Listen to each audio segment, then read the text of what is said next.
សួស្តីអ្នកទាំងអស់គ្នាថ្ងៃនេះដែរខ្ញុំនឹងមកនិយាយសាច់រឿងទូជួនសូវសៀវភាគទី156ដែរភាគហ្នឹងណាគឺត្រូវលេងនៅល្ងាចហ្នឹងហើយប៉ុន្តែសម្រាប់អ្នកដែលចង់ដឹងសាច់រឿងខ្ញុំអញ្ចឹងសូមតាមដានទស្សនាវីដេអូរបស់ខ្ញុំអញ្ចឹងដែលប៉ុន្តែសាច់រឿងហ្នឹងគឺគេបានលេងកាត់ទៅដល់4ឆ្នាំក្រោយដែរបន្ទាប់ពីឡុងហៅឈិននៅមានជីវិតតែប៉ុន្តែគាត់ថាគាត់អត់ទាន់ចេញពីប្រាសាទអ៊ីនធឺណលហើយក៏ប្រាសាទរបស់យូឡៃកាសឺឯងគាត់នៅវឹកហាត់នៅក្នុងហ្នឹងដែរការវឹកហាត់របស់គាត់ហ្នឹងគឺថាសាច់រឿងគេប្រហែលជាអត់បញ្ជាក់ទេប៉ុន្តែខ្ញុំចង់បញ្ជាក់ប្រាប់អ្នកនរគ្នាតិចថានៅពេលដែលក្រុមរបស់ឡុងហៅឈិនគាត់វឹកហាត់ហ្នឹងឡុងហៅឈិនហើយនឹងឆៃគាត់អាចបំផាយចូលទៅកាន់កម្រិតទី9បានហើយសម្រាប់មូលហេតុនោះគឺយើងអាចនឹងមើលនៅសាច់រឿងភាគ1ហ្នឹងយើងបានដឹងខ្លះៗដោយសារទី1ឡុងហៅឈិនគាត់កម្លាំងថាមពលរបស់គាត់ហ្នឹងបំផាយពី100ទៅដល់120ចឹងហើយធ្វើឲ្យល្បឿននៃការវឹកហាត់របស់គាត់ហ្នឹងគឺវាជួយឲ្យគាត់កាន់តែលឿនយ៉ាងហើយក្នុងរយៈពេល4ឆ្នាំអាចធ្វើឲ្យគាត់បំផាយចូលទៅកាន់កម្រិតទី9បានដោយងាយហើយចំពោះឆៃវិញគាត់ក៏បានទទួលនេះមកតពីយីឡៃកាស៊ូដូចគ្នាហើយថែមទាំងទទួលបានថាមពល God Asura ដែលថាមពលហ្នឹងវាគឺជាថាមពលវិចិត្រពេញលេញចឹងដែលស្នៀតចាប់វាទាំង7របស់គាត់ហ្នឹងគឺវាជាស្នៀតសម្ងាត់មួយតែគាត់ថាកម្លាំងវិញ្ញាណហើយក៏កម្លាំងវិឃាតហ្នឹងវាអត់ទាន់ពេញលេញដូចGod Asura ហ្នឹងហើយចឹងហើយនៅពេលដែលគាត់ទទួលបានថាមពលហ្នឹងហើយការវឹកហាត់ស្នៀតរបស់គាត់ទាំងអស់ហ្នឹងក៏វាខ្លាំងក្លាជាមុនហើយការវឹកហាត់ថាមពលវិញ្ញាណរបស់គាត់ហ្នឹងក៏វាឡើងលឿនដែរធ្វើឲ្យគាត់អាចមកចូលទៅកាន់កម្រិតទី9បាន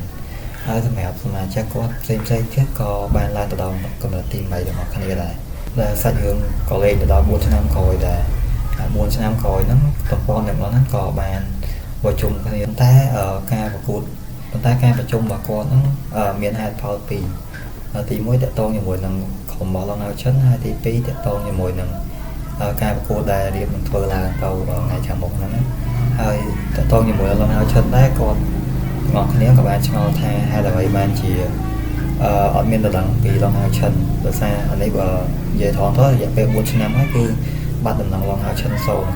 មិនតែឡុងហៅឈិនទេសូម្បីសមាជិកក្រុមទាំងអស់ហ្នឹងបាត់ឈិនហើយទាំងអ្នកតាមដានហើយក៏អ្នកដែល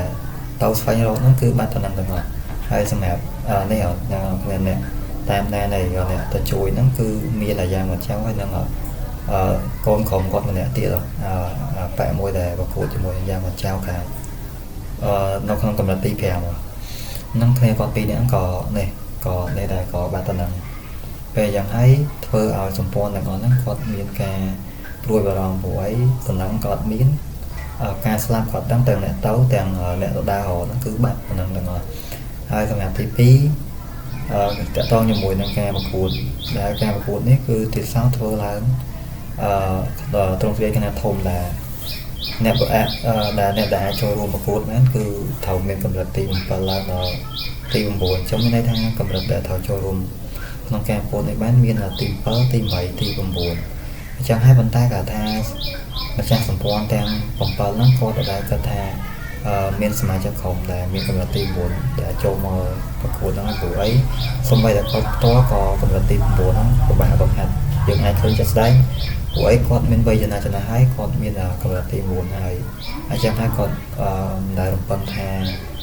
នេះក្មេងជំនាន់ក្រោយដែលតាមអាយុតាម20ជាងអីហ្នឹងអាចនឹងបំផាយចូលកម្រិតទី9ហើយព្រោះអីគាត់គិតថាវាប្រហែលជាមិនអាចទៅរួចទេហើយសម្រាប់នេះមួយទៀតប៉ុន្តែមួយវិញទៀតអ្នកដែលមានកម្រិតខ្លាំងៗចំណាំក៏មានដែរដូចជាអ្នកការពារទាំង12នៃទឹកដីមួយហ្នឹងអញ្ចឹងគាត់តែគាត់ថាគាត់អត់ដែលបង្ហាញខ្លួនអញ្ចឹងលុះត្រាតែមានការ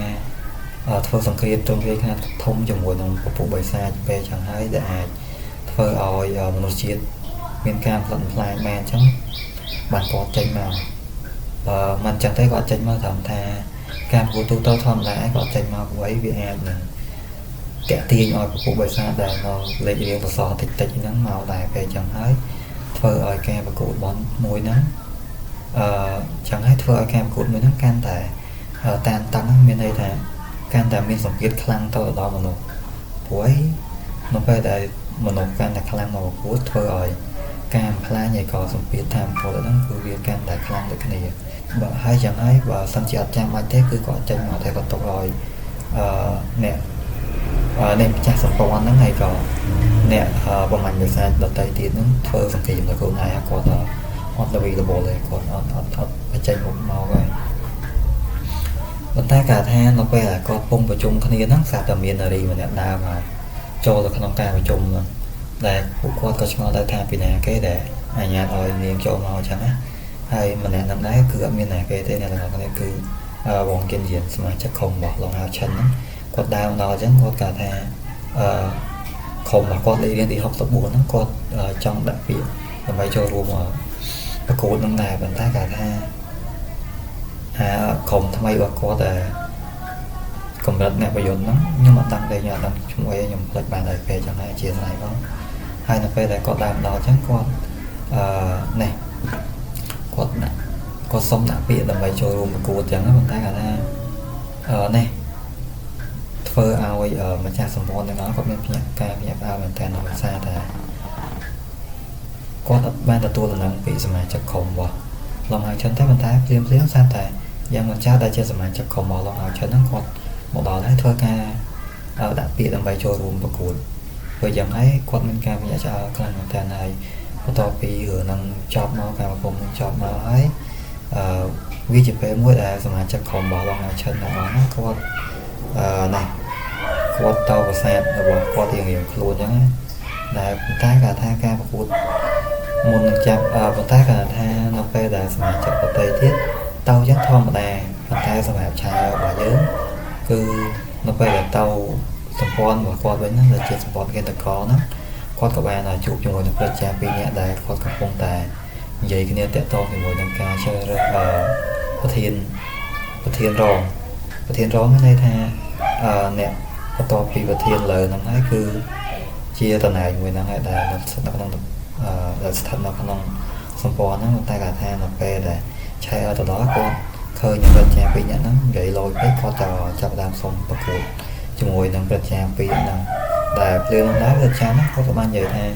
ឆែគឺពិតជាកើតតមហើយពិតជានេះលក្ខណៈថាគាត់អត់គោរពចាស់ទុំឲ្យគាត់ពិតជានៅក្នុងសម្ព័ន្ធអញ្ចឹងតែមកដល់ភ្លាមក៏ចាប់ផ្ដើមធ្វើការសុំប្រកួតភ្លាមពេលយ៉ាងហើយ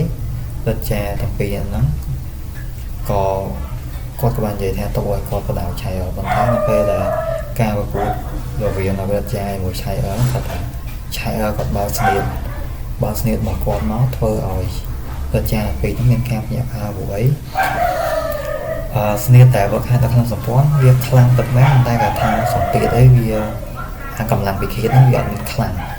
ហើយចំណែកឆៃវិញគាត់បានទទួលនៅនៃអធិពលរបស់គាត់អាស្វាដែលជាថាពលនៃវិឃាតពេញលេញគាត់ថាគាត់បើស្នៀតមកតែចាពីហ្នឹងលែងហ៊ានប្រកួតយកតែគាត់សុំចោះចាញ់ដល់ពេលយ៉ាងណាតំណែងដែលជាសម្ព័ន្ធរងហ្នឹងក៏បានចាត់ទៅតាមឆៃប៉ុន្តែគាត់ថាសមាជិកក្រុមរបស់ឆៃដតីទៀតហ្នឹងគាត់អត់មានការប្រកួតប្រជែងយ៉ាងចឹងទេព្រោះអីអាពេលដែលគាត់ស្ថិតនៅក្នុងសម្ព័ន្ធហ្នឹងកាលពីគាត់នៅកម្រិតទី7គាត់ធ្វើការប្រកួតហ្នឹងឲ្យដូចជាហានអ៊ីឡុងហៅឈិនវងយិនអីហ្នឹងគឺគាត់មានតំណែងហ្នឹងឲ្យប៉ុន្តែនៅឆៃប៉ុន្តែសាច់រឿងក៏យើងស្លេះទៅតាមហ្នឹងដែរអ្នកទាំងអស់គ្នាដោយសារខ្ញុំក៏គិតថា animation ក៏គេលេងអត់ដល់ហ្នឹងដែរបើសិនជាដល់អាចនឹងធ្វើឆៃក៏ប្រកួតគ្នាជាមួយនឹងប្រជាទាំងពីរដែលស្ថិតនៅក្នុងសម្ព័ន្ធគិតកោហ្នឹងអញ្ចឹងទេក៏គេអាចនឹងការទៅដល់នៅពេលដែលការប្រកួតថ្ងៃដែលការប្រកួតហ្នឹងមកដល់ហើយ